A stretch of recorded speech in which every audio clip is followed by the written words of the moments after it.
1.5 ലക്ഷം വോട്ടുകൾ കൂടുതൽ നേടിയിരുന്നുവെങ്കിൽ യു പിയുടെ വിജയം മറ്റൊന്നാകുമായിരുന്നു. പ്രധാനപ്പെട്ട ഒരു വെളിപ്പെടുത്തലാണ് ഇത്.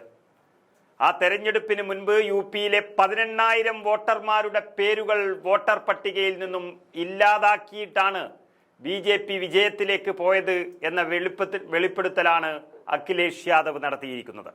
BJPയുടെ വിജയം എല്ലായിടത്തും ഇങ്ങനെ കൃത്രിമം കാണിച്ചിട്ടാണ് എന്ന് കൂടുതൽ വെളിപ്പെടുത്തലുകൾ വരുമ്പോൾ ആശങ്കയിലാണ് ഇന്ത്യൻ ജനാധിപത്യം.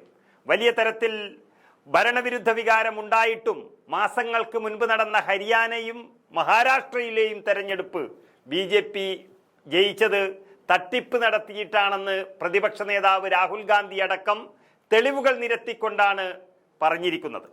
അതുതന്നെ ബീഹാറിൽ വലിയ മുൻകരുതലുകൾ പാർട്ടി നടത്തുന്നതിനും കൂടുതൽ തെളിവുകളായി.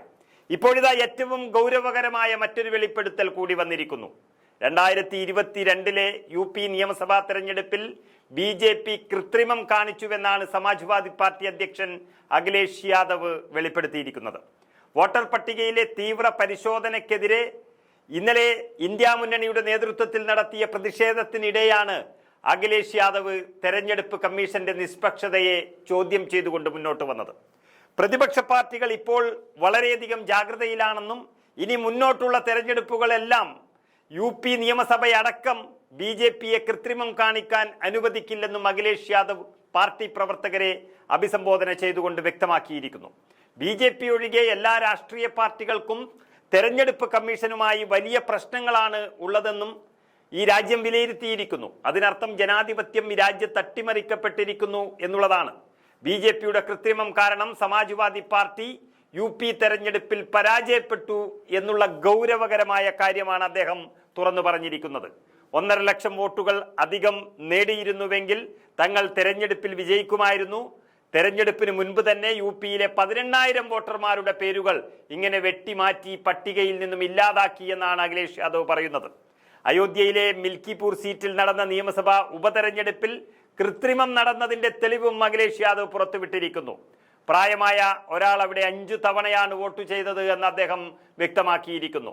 വിദ്യാഭ്യാസ വകുപ്പിലെ ഏറ്റവും അഴിമതിക്കാരനായ ഒരു ഉദ്യോഗസ്ഥനെ മിൽക്കിപൂരിൽ വിന്യസിച്ചു. അഖിലേഷ് യാദവ് ഇതിന്റെ തെളിവുകളൊക്കെ കാണിക്കുകയും ചെയ്തു. കുന്ദർക്കി മിറാപൂർ നിയമസഭാ സീറ്റുകളിൽ BJPയെ വിജയിപ്പിക്കാൻ പോലീസുകാർ വരെ വോട്ട് ചെയ്തതായും അഖിലേഷ് യാദവ് വെളിപ്പെടുത്തുന്നു.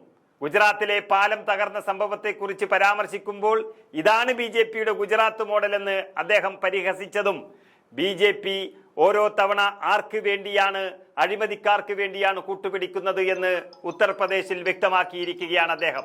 യോഗി ആദിത്യനാഥിന്റെ സർക്കാരിനുള്ളിൽ ഇപ്പോൾ തന്നെ ആഭ്യന്തര തർക്കങ്ങൾ കൂടുതലാണെന്നും 2027 UP നിയമസഭാ തെരഞ്ഞെടുപ്പിൽ ആ കാവി പാർട്ടി പരാജയപ്പെടുമെന്നും ഉറപ്പിച്ചു പറയുന്ന അഖിലേഷ് യാദവ് തെരഞ്ഞെടുപ്പ് കമ്മീഷന്റെ കൃത്രിമം ആദ്യം തന്നെ പൂട്ടിക്കെട്ടണമെന്നുമുള്ള പ്രഖ്യാപനം നടത്തിയിരിക്കുന്നു.